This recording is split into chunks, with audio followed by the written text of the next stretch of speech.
नमस्कार विद्यार्थी मित्रांनो, मी खेमराज चामोर्शीकर तुमचं सर्वांचं टेक्स्टबुक सुपरवॉचमध्ये स्वागत करतोय. आपण एक सायन्सची जबरदस्त सिरीज सुरू केलेली आहे, ज्याला मी नाव दिले काय तर T20 मास्टर क्लास. आयडिया काय आहे यामागे, की आपण सायन्स मधले जे कठीण टॉपिक आहेत, कारण सायन्स हा टेक्निकल विषय आहे जिथं कॉन्सेप्ट चांगले क्लिअर असणं गरजेचं आहे. त्यामुळे असे कोणते कठीण कॉन्सेप्ट आहेत जे समजायला थोडे कठीण जातात किंवा कोणतरी एक्सप्लेन करून दिलं ना ते चांगले समजतात, अशा टॉपिकची मी लिस्ट बनवलेली आहे किंवा लिस्ट बनवत आहे असं म्हणणार, कारण काही टॉपिक्स मी काढलेले आहेत आणि काही टॉपिक हे तुमच्याकडून मी एक्सपेक्ट करतोय. असं नको व्हायला की मी एकटाच सांगतोय. तर असे आपण 20 टॉपिक्स म्हणजे 20 टॉपिक घेणार आहोत. प्रयत्न करू आपण की ते प्रत्येक टॉपिक 20 मिनिटांमध्ये एक्सप्लेन करण्याचा. ऑलरेडी एक सेशन मी या आधी घेतलेला आहे आणि आता आहे दुसरा सेशन. आयडिया हीच आहे की हा असा काहीचा एक्सप्लेन करायचा आहे की या व्यतिरिक्त तुम्हाला दुसऱ्या कशाची गरज पडणार नाही. त्यामुळे नक्की आजचा पण टॉपिक चांगला पहा. आजचा जो कॉन्सेप्ट आहे तो आहे अँटी मायक्रोबियल रेजिस्टन्स. पूर्व परीक्षा आणि राज्यसेवा मुख्य परीक्षा दोन्हीही एक्झामसाठी फार इम्पॉर्टंट आहे. आयोगाचा PYQ आहे, मी तुम्हाला तो सॉल्व्ह करायला देणार आहे. पण त्यासोबतच मुख्य परीक्षेमध्ये सुद्धा कसा प्रश्न विचारला जाऊ शकतो ते पण तुम्हाला इथून चांगलंच लक्षात येईल. ठीक आहे, आय होप की लक्षात आली असेल आयडिया काय आहे आणि आजचा जो टॉपिक काय म्हटलं मी, अँटी मायक्रोबियल रेजिस्टन्स. पण त्याआधी माझा नंबर मी इथे दिलेला आहे. काही क्वेरीज असतील यावर डायरेक्ट कॉन्टॅक्ट करा. व्हॉट्सअप ग्रुप जॉईन करायचा आहे, मला या नंबरला कॉन्टॅक्ट करायचा आहे आणि टेलिग्रामसाठी इथं दिलेला आहे त्याला कनेक्ट करा. यासोबत इंस्टाग्रामला सुद्धा तुम्ही कनेक्ट करू शकता, खेमराज चामोर्शीकर सर्च करा. काय आहे अँटी मायक्रोबियल रेजिस्टन्स, आणि हा नक्कीच एक पुढचा पॅन्डेमिक म्हणता येईल किंवा याला डायरेक्ट पुढचा पॅन्डेमिक म्हणण्यापेक्षा आपण असं म्हणू की हा एक सायलेंट पॅन्डेमिक आहे आणि जो आता सुरू झालेला आहे. इव्हन याबद्दल वॉर्न प्रधानमंत्री मोदी यांनी काही महिने आधी सुद्धा वॉर्न केलेलं आहे की याबद्दल आपल्याला आताच विचार करायला पाहिजे. आणि पॅन्डेमिक म्हणजेच काय की असा रोग जो जगभर पसरलेला आहे, त्यामुळे हा फक्त भारतापुरताच मर्यादित नाही, तर नक्कीच आपल्याला म्हणता येईल की इतर देशांमध्ये सुद्धा ही कंडिशन पाहायला मिळते. ठीक आहे, पण आपण नक्कीच भारतासाठी कमीत कमी तेवढं तर विचार करायचा आहेच. जगासाठी विचार करण्यासाठी WHO आहे आणि त्यांचे पण काही आकडे आहेत ना, ते पण आज समजून घेणार आहोत. म्हणजे मुख्य परीक्षेमध्ये व्हॅल्यू ऍडिशन करायला चांगली मदत होईल. बघा, मुख्य आहे काय अँटी मायक्रोबियल रेजिस्टन्स म्हणजे नेमकं काय, की आपण आपल्या शरीरामध्ये, तुम्हाला माहित असेल,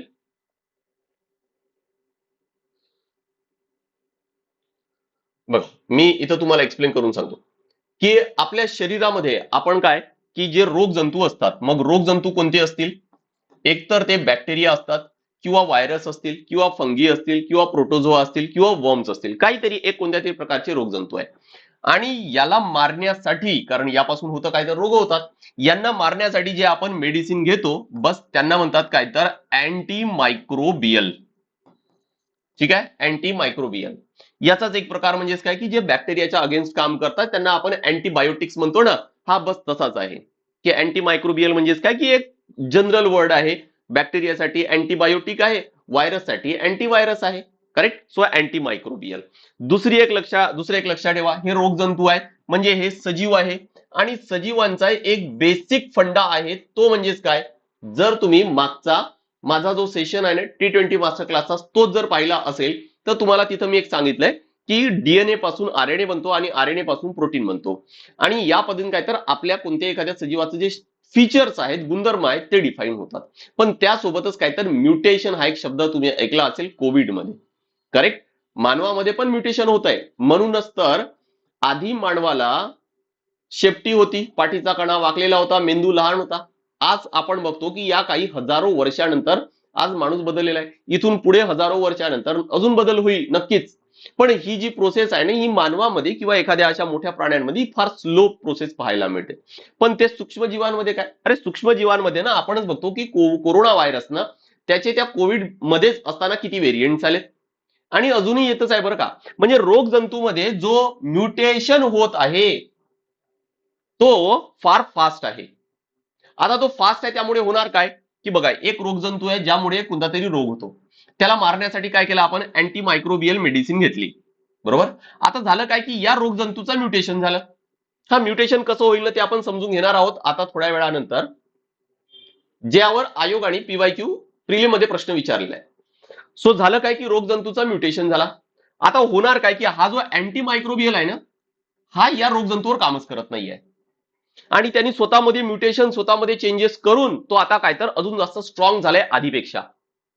मग काय करायला लागेल आपल्याला, ऑब्विस आहे ही अँटी मायक्रोबियल आहे ना, ते अजून जास्त पॉवरफुल आपल्याला खावं लागेल. मग होणार काय, परत त्यामध्ये अजून म्युटेशन होईल, तो अजून जास्त स्ट्रॉंग होत जाणार. मग परत हा अजून स्ट्रॉंग करावा लागेल. आणि जेवढे जास्त आपण स्ट्रॉंग मेडिसिन घेणार तेवढं वाईट परिणाम आपल्या बॉडीवर होणार आहेच. करेक्ट, आपली इम्युनिटी पॉवर तेवढीच कमी होत जाणार आहे. म्हणजे बघा ना, होत काय आहे, जो रोगजंतू आहे तो स्ट्रॉंग होत चालला, आपली इम्युनिटी पॉवर ती कमजोर होत चालली. बरोबर.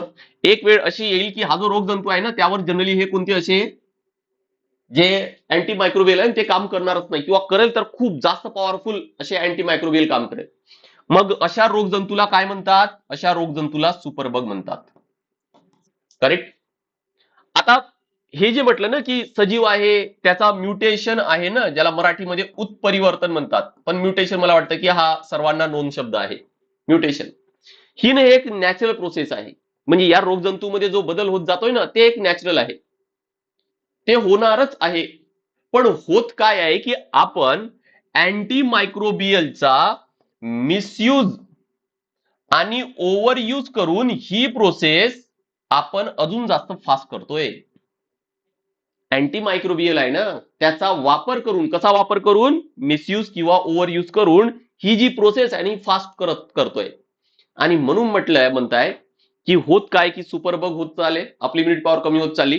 आणि एक वेळ अशी येईल की जास्तीत जास्त लोक कशामुळे दगावतील, तर इम्युनिटी पॉवर कमी झाल्यामुळे, किंवा या सुपरबगशी फाईट करण्यासाठी ऍबिलिटीज राहिली नाहीये, किंवा मेडिसिन तेवढे चांगले नाहीयेत म्हणून. लक्षात आले.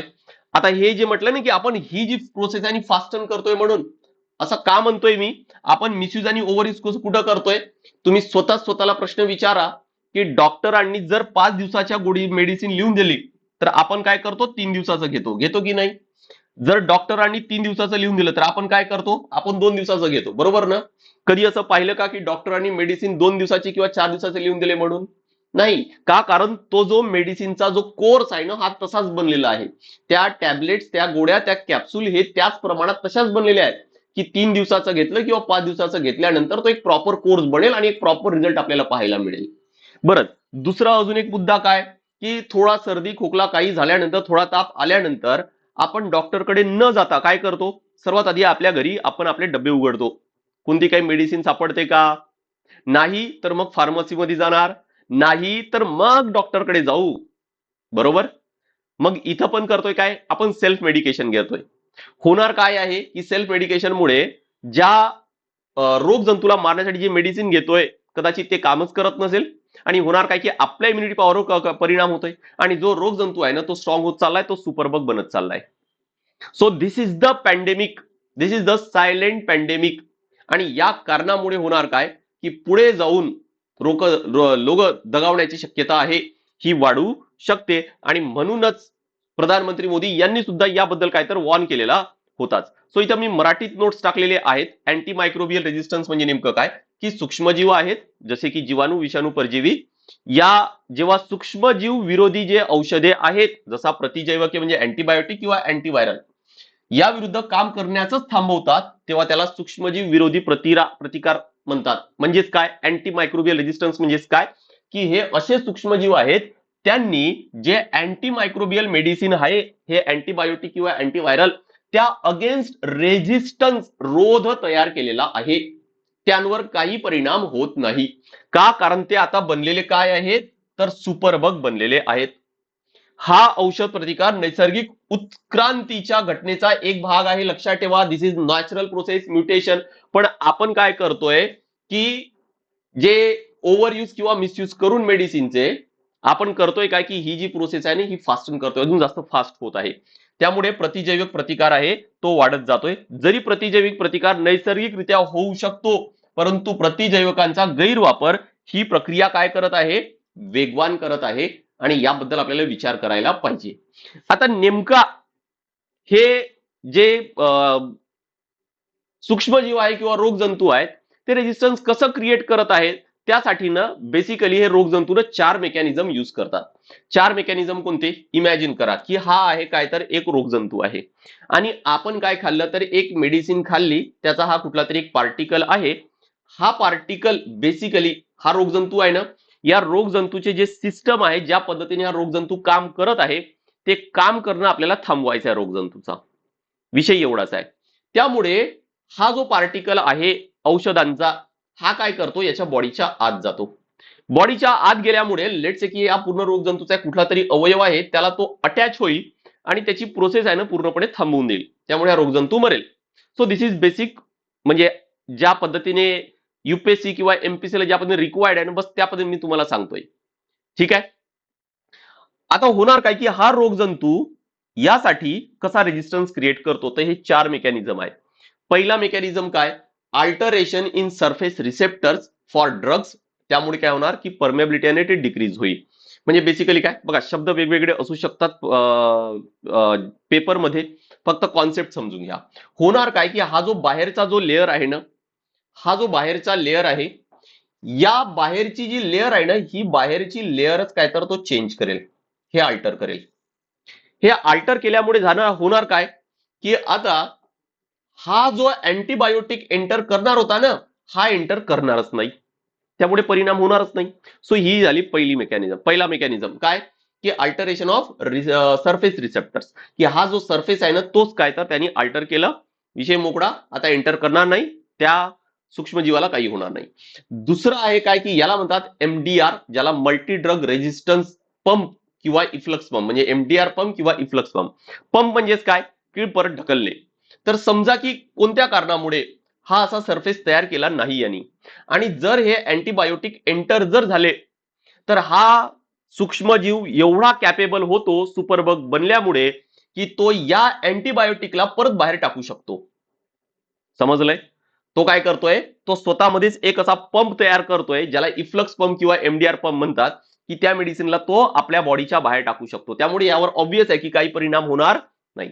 So this is the second mechanism.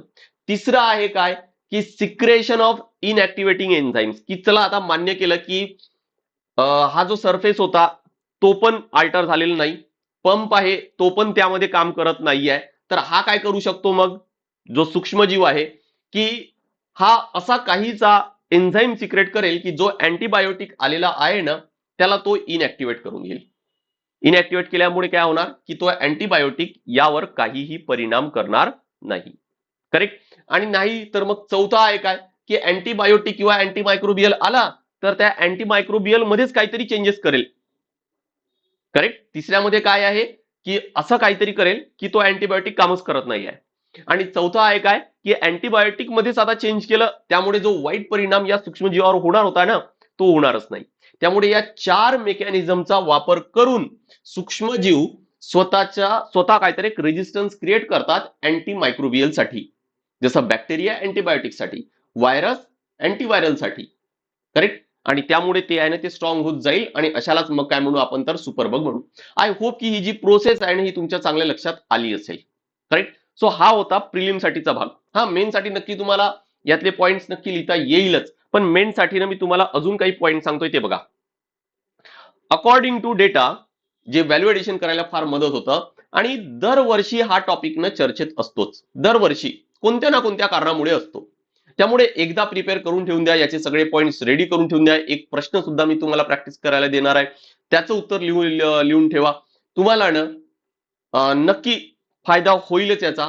High chances असतात की प्रश्न विचारण्याचे. बघा काय दिलंय, according to data from the WHO, डब्ल्यूएचओनच म्हटलंय की जवळपास किती 1.27 मिलियन डेथ्स, म्हणजे 12.7 लाख एवढे लोक डायरेक्टली मरतात. कशामुळे तर एएमआर म्हणजे अँटीमायक्रोबियल रेजिस्टन्स दरवर्षी जगामध्ये 12.7 लाख लोक. Just imagine. नेक्स्ट, याचा इकॉनॉमिक कॉस्ट ऑब्वियस आहे की खूप जास्त आहे, कारण एवढे लोक दगा होत आहेत, त्यामुळे प्रोडक्टिव्हिटी कमी होईल. दुसरं आहे काय की यांच्या हेल्थसाठी काही ना काही खर्च तर केला जाणार आहे, म्हणजे हेल्थ बर्डन आहे तो वाढतोय. Right. Globally AMR has already increase the health care expenditure. Correct. तो तर बर्डन आहे, तो तर वाढणार आहे, आणि तो एस्टिमेटेड किती आहे, जवळपास $66 बिलियन एवढा एक्सपेक्टेड आहे. Correct. Next, if resistance rates increase at the pace observe in the bottom 15% of countries, जे सगळे तळागाळातले जे कंट्रीज आहेत, सगळ्यात खालचे जे 15% जे आहेत, त्यामध्ये ज्या रेटने, ज्या पेसने एएमआर वाढत आहे, एएमआर रिलेटेड हेल्थ कॉस्ट कुड एस्केलेट. किती वाढू शकतो हा एस्केलेट, जवळपास 325 बिलियन. आता किती आहे, $66 बिलियन. किती वाढू शकतो, 325 बिलियन डॉलर, म्हणजे जवळपास किती म्हणता येईल आपल्याला, तर 5 पट. 6 पंचे 30 ना, तर 5 पट आपण रफली कन्सिडर करू. करेक्ट, एवढा जास्त वाढू शकतो. While the global economy could be 1.7 trillion smaller by the 2050, की 2000, आणि असंच जर होत गेलं तर ग्लोबल जी इकॉनॉमी आहे ना, ते 1.7 ट्रिलियन डॉलरने लहान असू शकते, जर हा एवढा खर्च जर आपला फक्त हेल्थवर झाला, जस्ट बिकॉज ऑफ AMR. आणि जर आपण याला जर नीट करू शकलो, एवढा खर्च जर नाही झाला आणि AMR ला आपण प्रॉपर अँटीबायोटिकचा, अँटी व्हायरलचा यूज प्रॉपर जर केलं आपण, तर काय होणार, conversely providing high quality treatment to everyone with bacterial infection and funding innovation, new antibiotics could by 2050 reduce health cost by 97 billion. Exactly त्या उलट काय होणार, की जर आपण AMR कंट्रोल करू शकलो तर 2050 पर्यंत जो कॉस्ट आहे तो एवढ्याने कमी करू शकतो आपण, 97 बिलियन डॉलर पर्यंत. सो हे आकडे आहेत, हे WHO चे आहे. त्यामुळे आपल्याला आन्सर रायटिंग मध्ये, मेन्स मध्ये, प्रिलिम मध्ये कामाचे नाहीये, प्रिलिम मध्ये विचारल्या जाणार नाही. हे परीक्षेची रिक्वायरमेंट आहे, ती समजून घ्या, कधी कोणत्यासाठी काय अभ्यास करायचे. पण ज्यावेळेस आपण उत्तर लिहिणार आहोत ना, त्यावेळेस हे फार इम्पॉर्टंट आहेत. व्हॅल्यू, हे आकडे मेन्शन करा, WHO नाव मेन्शन करा, हायलाइट करा. जो पेपर चेक करणार तो हेच पाहतो, दिसतंय की अभ्यास चांगला झालेला आहे, अभ्यास चांगला केलाय, खूप चांगला तो टॉपिक अभ्यास केलाय म्हणून, आणि मार्क्स आहेत हे नक्कीच चांगले मिळतात. करेक्ट. आता यासाठी काय पर्याय आहे, काय सोल्युशन आहे, मी फक्त भारतातच नाही म्हणतोय, हे पूर्ण मी ग्लोबलचं डिस्कस करतोय आपण. कारण हा पॅन्डेमिक म्हटलं तर पॅन्डेमिक म्हणजेच काय, महामारी, जगभर पसरलेली महामारी, बरोबर. सोल्युशन काय यावर बघा. आता आपण बघतो की क्लायमेट चेंजशी लढण्यासाठी दरवर्षी मीटिंग होतात, बरोबर ना. त्यामुळे क्लायमेट चेंज जो होत आहे त्याबद्दल एक स्ट्रॉंग बरेच देश सोबत येऊन, इव्हन अमेरिका पण आलेला होता सोबत, पण आता जेव्हापासून डोनाल्ड ट्रम्प आहे त्यांचा क्लायमेट चेंजवर काही विश्वासच नाहीये. पण क्लायमेट चेंज ही घटणारी आहे, म्हणजे घटत आहे, आणि याचे वर्स्ट इम्पॅक्ट आपल्याला पाहायला मिळतील जर हे असं सुरू राहिलं तर, जर आपण काही त्याबद्दल ऍक्शन नाही घेतलं तर. त्यामुळे बरेच देश सोबत येऊन काय तर आता सोबत ऍक्शन घेत आहेत. सिमिलर ग्लोबल ऍक्शन आपल्याला ऑब्व्हियस आहे की यासाठी पण घ्यावं लागेल, कारण एका देशाचा विषय नाही आहे. त्यामुळे इतर जे देश आहेत त्यांना पण सोबत येऊन ऍक्शन घ्यावं लागणार आहे. नेक्स्ट, पूल प्रोक्युरमेंट, म्हणजे जिथं अँटीबायोटिक्सची गरज आहे, ज्या अँटीबायोटिकची गरज आहे तिथं ते पोहोचायला पाहिजे. बरेच देश असे असतील, भारतामध्ये तर, भारत तर काय तर ज्याला जगाची फार्मसीज म्हटलं जातं, त्यामुळे अँटीबायोटिक, अँटीव्हायरलचा काही विषयच नाही आहे, भरपूर अवेलेबल आहे. पण बरेच काही देश असे असतील ना की जिथं अँटीबायोटिक पाहिजे पण तिथं ते पोहोचत नाहीये. करेक्ट. त्यामुळे जिथं पाहिजे तिथं ते नक्कीच पोहोचायला पाहिजे, आणि जिथं ओव्हर सप्लाय होत आहे ना तिथं तो कुठतरी कंट्रोल करण्याची गरज आहे. करेक्ट. Next, public awareness. आपण बघतो की पोलिओ बद्दल ना एवढं जास्त अवेअरनेस स्प्रेड करण्यात आलं, अमिताभ बच्चनला हायर करण्यात आलं, दो बूंद जिंदगी के, दो बूंद जिंदगी के, दो बूंद जिंदगी म्हणू म्हणू म्हणू पोलिओ पार नष्ट केलाय भारतातून पोलिओ इरॅडिकेट झाले, लक्षात ठेवा. असंच टीबीसाठी सुद्धा सुरू होतं. टीबीचे पेशंट्स आता आहेत, पोलिओ इरॅडिकेट झाले, टीबी नाही झालेले आहे अजूनपर्यंत, पण थोडं कुठतरी आता मी बघतो की प्रमोशन कमी आहे म्हणून. एड्स बद्दल सुद्धा आपल्याला बरीच माहिती आहे बरं का, कारण त्याचा पण अवेअरनेस तेवढा स्प्रेड झालाय. या सर्वांची माहिती आपल्याला एवढी जास्त का आहे, बिकॉज ऑफ अवेअरनेस. गव्हर्नमेंटने तेवढे स्टेप्स घेतले म्हणून. मग या AMR साठी का नाही, बघा ही बाब अशी आहे ना, हा रोग, याला डायरेक्ट आपल्याला रोग तर म्हणता येणार नाही AMR ला, अँटीमायक्रोबियल रेजिस्टन्सला, आणि नाही लोकांना तुम्ही समजून सांगा. कदाचित आपण UPSC MPSC ऍस्पायरंट आहोत तर आपण तेवढे चांगले समजू शकतो, पण तुम्ही घरच्यांना समजून सांगा तर नाही समजणार आहेत. आणि त्यामुळे कुठेतरी ना खूप जास्त अवेअरनेसची गरज आहे. इथं गव्हर्नमेंटने स्ट्रिक्ट स्टेप्स घ्यायलाच पाहिजेत, खूप जास्त अवेअरनेस स्प्रेड करायला पाहिजे. Correct. Next, red line campaign हे सुरू आहे बरं का. कदाचित तुमच्यापैकी पण बऱ्याच लोकांना माहित नसेल, जर एखादी अँटीबायोटिकची जर तुम्ही स्ट्रीप जर घेतलं आणि ते अँटीबायोटिक जर असं आहे जे विदाऊट प्रिस्क्रिप्शन वापरता येत नाही तर, किंवा वापरायला नाही पाहिजे, त्यावर एक अशी रेड लाईन काढलेली असते. याला रेड लाईन कॅम्पेन म्हणतात. ही रेड लाईन आहे म्हणजेच काय, की हे विदाऊट प्रिस्क्रिप्शन खाण्याची मेडिसिन नाही आहे, स्पेसिफिकली अँटीबायोटिक साठी वापरलं जातं. पण किती लोकांना माहित आहे, म्हणजे तुमच्यापैकीच किती लोकांना माहित होतं नाही, नक्की चॅटबॉक्स मध्ये कळवा. करेक्ट. आणि आपण एमपीएससी युपीएससी ऍस्पायरंट आहोत तर आपल्याला तर माहित असायलाच पाहिजे तसंही. करेक्ट. किंवा जर तुम्ही मेडिकल बॅकग्राऊंडचे असता तर माहित असेल. सो रेड लाईन कॅम्पेन याचं पण प्रमोशन असणं गरजेचं आहे. अवेअरनेस लोकांना माहित असणं गरजेचं आहे. नेक्स्ट, डॉक्टरची ट्रेनिंग. कारण शेवटी हे अँटीबायोटिक्स वगैरे कोण लिहून देणार आहे? आपण डॉक्टरकडे गेलो, डॉक्टरने आपल्याला डायग्नोस केलं, आपले सिम्पटम समजून घेतलेत, पण कदाचित डॉक्टरांची तेवढी चांगली ट्रेनिंग नाहीये, किंवा डॉक्टर रिसेंट जे काही चेंजेस होत आहेत हेल्थ सेक्टरमध्ये त्याबद्दल जर तेवढे अपडेटेड नाही आहेत, तर डॉक्टरही काय करतात, रॅन्डम अँटीबायोटिक लिहून देईल, जग हे. ह्या गोष्टी पण टाळायच्या आहेत. आपल्याला तर वाटेल की अरे डॉक्टरने लिहून दिलं म्हणजे बरोबरच असेल, पण असं नाहीये ना. बऱ्याचदा असं होतं ना की आपण डॉक्टरकडे जातो, डॉक्टर मेडिसिन लिहून देतात, मग त्याचा काही परिणाम होत नाही, मग सेकंड टाइम ज्यावेळेस जातो ना त्यावेळेस मग काय तर डॉक्टर आपल्याला काही ब्लड टेस्ट लिहून देतात. म्हणजे पहिल्यांदा ज्या गोळ्या घेतल्या होत्या त्या मोस्ट प्रॉब्ली चुकीच्या होत्या, किंवा प्रॉपर डायग्नोस केलेलं नव्हतं असं म्हणता येईल. आणि ह्या गोष्टी बऱ्याचदा होतही असतील. त्यामुळे डॉक्टरांची प्रॉपर ट्रेनिंग आणि त्यांना अपडेटेड नॉलेज की नेमकं आता काय घडत आहे, कोणती अँटीबायोटिक कसं काम करताय, किंवा कोणतं एखादी व्हायरस आहे, बॅक्टेरिया आहे, तो आलेला आहे. करेक्ट. या सर्वांची माहिती ही असणं गरजेचं आहे. नेक्स्ट, इम्प्रूव्ह इन्फ्रास्ट्रक्चर लाईक मोर लॅब्स. की हेल्थ सेक्टरमध्ये जर पाहिलं, हॉस्पिटल तर ठीक आहे की सगळेजण हॉस्पिटल म्हणतात की हॉस्पिटल हॉस्पिटल हॉस्पिटल असायला पाहिजे, सर्वजण म्हणतात की एवढ्या लोकांमागे एवढे डॉक्टर्स असायला पाहिजे, पण त्यासोबत लॅब सुद्धा खूप मोठा रोल प्ले करतो. आज लॅब्स, विचार करा की खरंच खेड्यापर्यंत लॅब्स आहेत का, की खेड्यातल्याही लोकांना जिल्ह्याच्या ठिकाणी किंवा तालुक्याच्या ठिकाणी जावं लागतंय.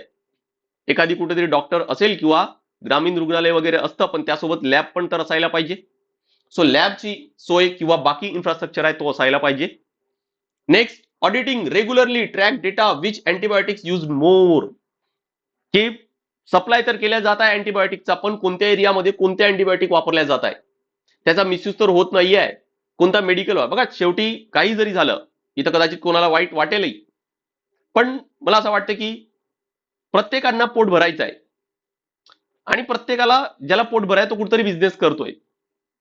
डॉक्टरही करतात, फार्मसी करतात, यात चुकीचं मी अजिबात म्हणत नाही की काही आहे म्हणून, पण असं नको व्हायला की आपण एथिकलच नाही आहोत. त्यामुळे काही, सर्व नाही पण काही तर असे असतील की जे अनएथिकल आहेत, आणि ते कदाचित असे पण फार्मासिस्ट असतील की जे प्रिस्क्रिप्शन बेस्ड ड्रग्स आहेत ना ते पण विकल्या जात असतील ओव्हर द काउंटर, असेच देऊन दिले. करेक्ट. याची प्रॉपर ऑडिटिंग वगैरे तर व्हायला पाहिजे. करेक्ट. दुसरा आहे काय की हा एक पॉइंट नक्की ऍड करायचे आपल्या आन्सरमध्ये, वन हेल्थ अप्रोच. कोविडमध्ये तुम्ही एक तर ऐकलं असणार की तो जो रोग आहे ना तो चीनमधून आला, आणि चीनमध्ये काय तर आधी कुठल्या तरी प्राण्यांमध्ये आढळला होता म्हणून. अशा रोगांना ना झूनॉटिक डिसीज म्हणतात, म्हणजे जे रोग प्राण्यांना पण होतात आणि मानवांना पण होतात, अशांना झूनॉटिक डिसीज म्हणतात. म्हणजे बरेच काही असे रोगजंतू आहेत जे प्राणी आणि मानवा दोघांना पण होत आहेत, पण आपण जर मानवाला आयसोलेटेड किंवा मानवालाच फक्त जर विचार केला आणि त्यांबद्दलच काही स्टेप्स घेतले तर होणार नाहीये ना, किंवा फक्त प्राण्यांसाठीच. आपल्याला वन हेल्थ अप्रोच म्हणजे आपल्याला विचार करावा लागणार आहे. बरं असंही होते बऱ्याचदा की आपण प्राण्यांसाठी अँटीबायोटिक देतो आणि त्याच प्राण्यांना मग खाल्ल्या जातं, तर अल्टिमेटली ते मानवाच्या शरीरात सुद्धा येतात. आणि म्हणून आपल्याला विचार करताना एक होलिस्टिक विचार करावा लागणार आहे की अँटीबायोटिकचा वापर खरंच कुठं कुठं केला जात आहे आणि त्याचा काय वाईट परिणाम आहे. बस याला काय म्हणतात, वन हेल्थ अप्रोच. की सर्व जे सजीव आहेत त्यांच्या हेल्थबद्दल आपल्याला सोबत विचार करावा लागणार आहे, फक्त मानवाचा विचार करून चालणार नाही. सो हे सर्व पॉइंट्स आहेत, तुम्हाला या प्रॉब्लेमचा सोल्युशन मध्ये लिहिता येईल. आणि जर लिहिलं, आणि सोबत बघा 2 प्रश्न मी टाकलेत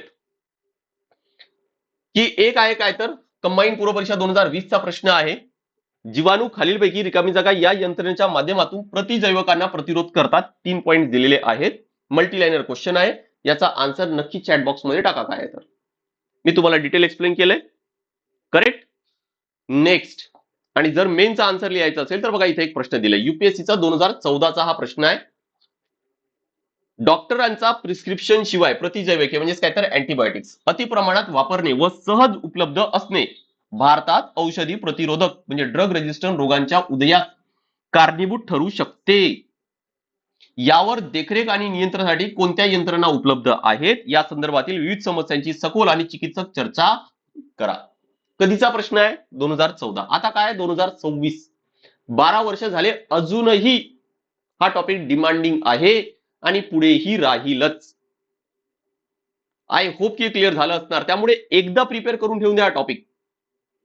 तुम्हाला परत परत परत करायची गरज पडणार नाही. तुम्ही आता जरी कॉलेज स्टुडंटला असणार, कॉलेज स्टुडंट असणार, कदाचित पुढच्या वर्षी, त्या पुढच्या वर्षी किंवा त्या पुढच्या वर्षी जर तुम्हाला परीक्षा द्यायची आहे, एकदा रेडी करून ठेवा. सगळे पॉइंट्स नोट करून ठेवून द्या. नोट्स रेडी करा. फक्त पेपरच्या आधी तुम्हाला रिवाइज करावं लागेल. आणि अशी अपेक्षा करतो की हा टॉपिक तुमचा तेवढाच चांगला क्लिअर पण झाला असेल आणि टॉपिक आहे ना हा चांगला समजला असेल तुम्हाला. क्लिअर? चला, बाकी काही क्वेरीज असतील तर माझा नंबर मी इथं तुम्हाला शेअर करतोय. त्यासोबतच आय होप की तुम्हाला ही जी सिरीज आहे ही बरी वाटत असेल, म्हणजे इथून काही हेल्प होईल अशी अपेक्षा ठेवतो. जे आपण T20 मास्टर क्लास जे सुरू केलेलं आहे, यासोबतच तुमचे अजून काही असे काही टॉपिक आहेत का जे फार तुम्हाला कॉम्प्लिकेटेड वाटतात आणि ते तुम्हाला समजून घ्यायचे आहेत, तर नक्की हे चॅट बॉक्स मध्ये पण टाका. बाकी काही क्वेरीज असेल माझा नंबर आहे. इव्हन तुमच्याकडे सिलेबस नसेल ना तरी पण मला मेसेज टाका. UPSC MPSC मी तुम्हाला डायरेक्ट शेअर करतो, व्हॉट्सअपला करतो. सेम नंबर व्हॉट्सअपला आहे. व्हॉट्सअप ग्रुप सुद्धा मी तयार केलेला आहे, त्यावर सुद्धा तुम्हाला कनेक्ट करता येईल. त्यासाठी पण मला या मला मेसेज करा. बॅच आपल्याकडे स्वराज्य बॅच आहे जी राज्यसेवासाठी आहे. यामध्ये आपण बेसिक पासून म्हणजे NCERT पासून आन्सर रायटिंग पर्यंत सर्व आपण कव्हर करू. बाकी अजून मग जसं मेंटरशिप प्रोग्राम आहे, प्रत्येक विषयासाठी डेडिकेटेड फॅकल्टी टीम आहे आपल्याकडे. त्यानंतर 18 बुक्स यामध्ये तुम्हाला मिळतील, PDF स्वरूपात क्लास नोट्स मिळतील, भरपूर डिस्काउंट आणि नो कॉस्ट EMI पण आहे. माझ्या नंबरला डायरेक्ट कॉन्टॅक्ट करायचा आहे. आपण डायरेक्ट कॉलवर ऍडमिशन करता येईल, ज्यामुळे कोणतंही काही ऑनलाईन फ्रॉड वगैरे त्याची शक्यता राहणार नाही. सोबत ग्रुप बी ग्रुप सी ची जर तुम्ही तयारी करत असणार तर ते पण बॅच आपल्याकडे अवेलेबल आहे. बाकी फीचर्स तुम्हाला स्क्रीनवर दिसत आहे आणि यावर पण भरपूर डिस्काउंट आणि नो कॉस्ट EMI आहेच. चला नेक्स्ट सेशनला भेटूया. This is all from my side. Thank you very much.